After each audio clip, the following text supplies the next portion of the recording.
Greetings, John here once again with a closer look at Hitman on Xbox One, PlayStation 4, and the PC.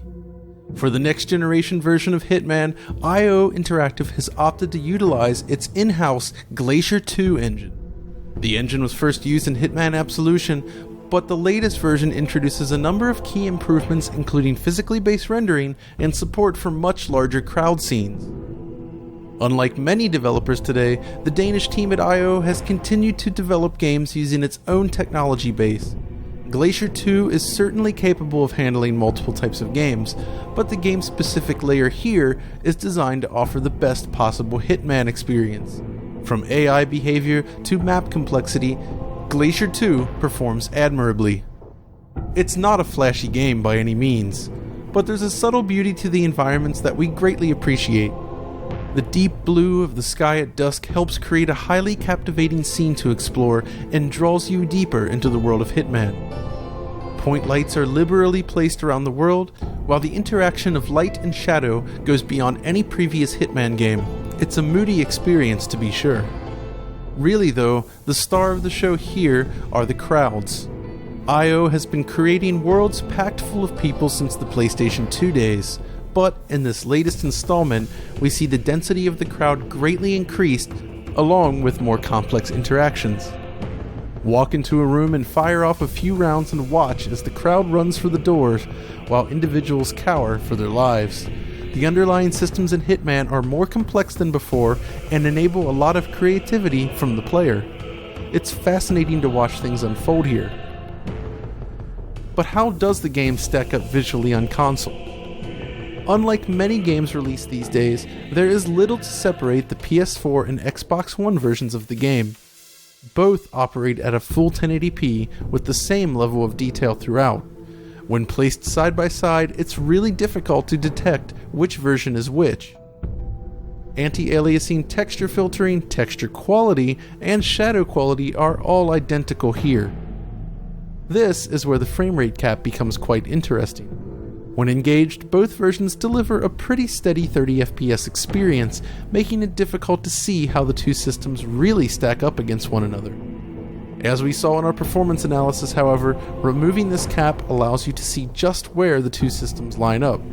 In most areas, PlayStation 4 takes the lead, but within the Paris map, Xbox One actually manages to pull ahead. So while people may perceive the identical visuals as forced parity, eliminating the frame rate cap allows us to better understand what's really happening. If there is little difference between the console versions, then how about the PC version? Hitman is one of the first PC games to ship with support for DirectX 12, and we were interested in seeing just what this would bring to the table. In this case, the inclusion of DX12 is designed to enhance performance as opposed to improve visual quality. This means that you won't see any visual difference between DX11 and DX12 modes. We'll be sure to put different GPUs to the test in the near future, but we can say for the moment that in the case of the GTX 970 that we're using, performance was generally slightly faster in DX12. In this particular test here, we ran the game at 1440p with maximum detail settings, and as you can see, DX12 sits slightly above DX11.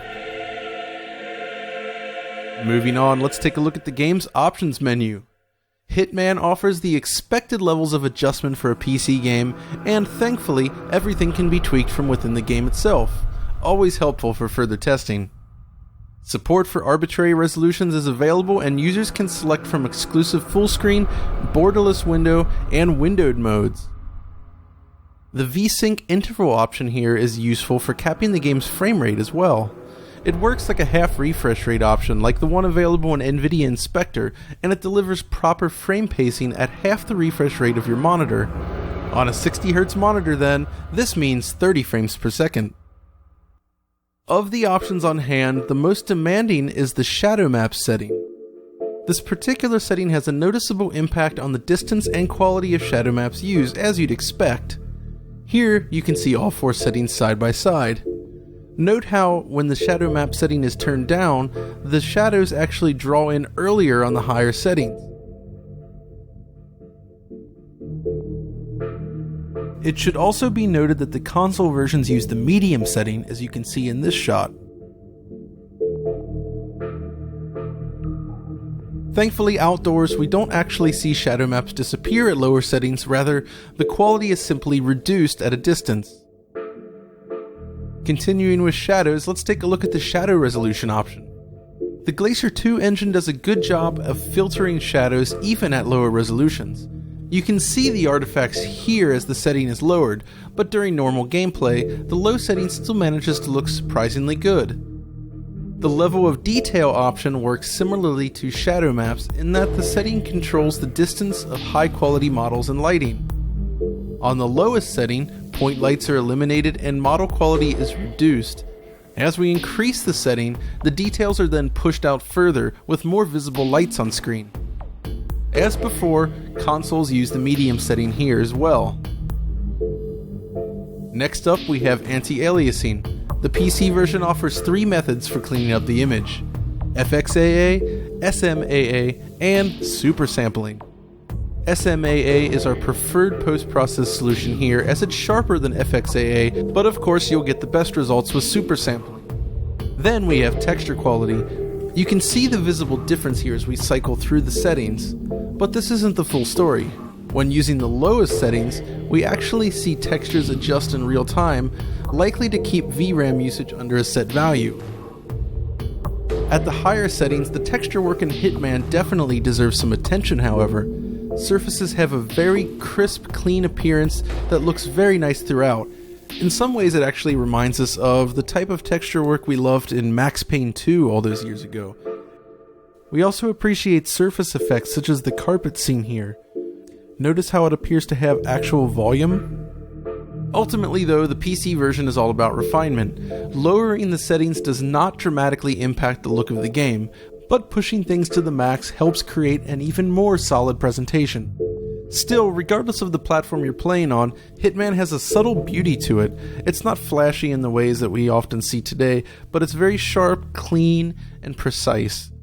It's a good look for the franchise, and it works well within the constraints of the gameplay here. Anyways, that about wraps up this video. If you enjoyed it, be sure to like and subscribe. And as always, thanks for watching, and until next time, this is John, signing off.